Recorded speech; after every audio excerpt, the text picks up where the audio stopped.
मैं हाफजा और 5 वक्त की नमाजी और गैर मर्दों के साथ भी सोती हूँ। कुछ दिन पहले एक खातून से दोपहर को मुलाकात हुई जो जिस्म फरोश थी। रात को चूंकि वो रोज़ी कमाने में मसरूफ़ होती है, इस वजह से दिन में मुलाकात करनी पड़ी। वैसे भी एक मुसलमान को ये ज़ेब नहीं देता कि वो किसी की रोज़ी कमाने का वक्त इसको मुश्किल में डाले। उन्होंने बहुत इज्जत के साथ ड्राइंग रूम में बिठाया, खातर तवाज़ा की। उनका हाल पूछने के बाद मैंने सवाल किया कि आप इस बेलज़्ज़त काम में कैसे फंस गई। एक लम्हे के लिए उनके चेहरे पर उदासी छा गई, फिर मुस्कुरा कर बोली कि इश्क हो गया था और मोहब्बत में अंधी होकर घर से भाग निकली। कुछ दिन महबूब ने 4 दीवारी में मेरी चादर उतार कर दिलो जान से मोहब्बत की, और उसके बाद न सर डांपने को दीवार रही और न चादर रही।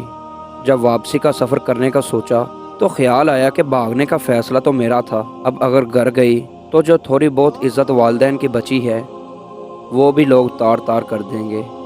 रहने को एक जगह ठिकाना मिला, वहाँ मुझ जैसी लड़कियाँ थीं और बस फिर जिस्म ही रोज़ी रोटी का सबब बन गया।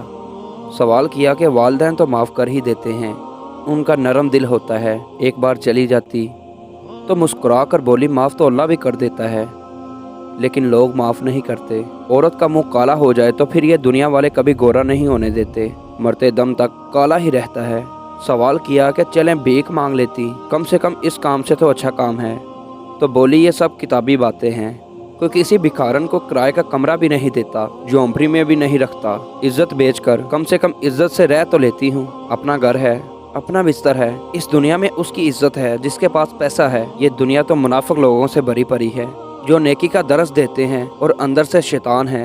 किसी को कहें कि तवाइफ से शादी करेगा तो वहीं बोलती बंद हो जाएगी। सवाल किया मोहब्बत क्या है, तो कुछ लम्हे खामोश रहने के बाद बोली क्या मोहब्बत भी एक धंधा है।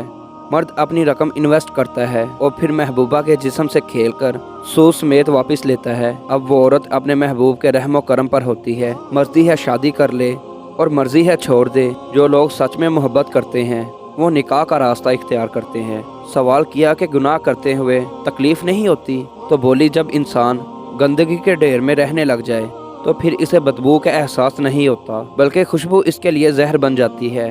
बस अपना भी मामला ऐसा ही है। सवाल किया कि नौकरी कर लेती, कहीं शादी तो कर लेती तो गुनाह से भी बच जाती। तो बोली कि जब लोगों को यह मालूम हो जाए कि लड़की अकेली है, इसका कोई नहीं, तो भेड़िए बन जाते हैं। शादीशुदा मर्द हो या कुंवारा, सब एक ही सफ में खड़े हो जाते हैं। ये दुनिया अकेली औरत को जीने नहीं देती, लेकिन दरस जितने मर्जी करवा लो, ऐसे ऐसे नेकों के दरस देंगे, लेकिन शक्ल मोमनों वाली और करतूत काफरों वाले करते हैं। फिर बोली शादी कौन करेगा, आजकल लोग एक दूसरे का जूठा पानी नहीं पीते, अब शादी की बात करते हैं। अब तो कब्र तक ये गुनाह साथ ही रहेगा। 5 वक्त की नमाज पढ़ती हूँ, हाफिज़ा कुरान हूँ, अपना मामला अल्लाह पर छोड़ रखा है। इसकी मर्ज़ी है जहन्नम में डाले या जन्नत में डाले।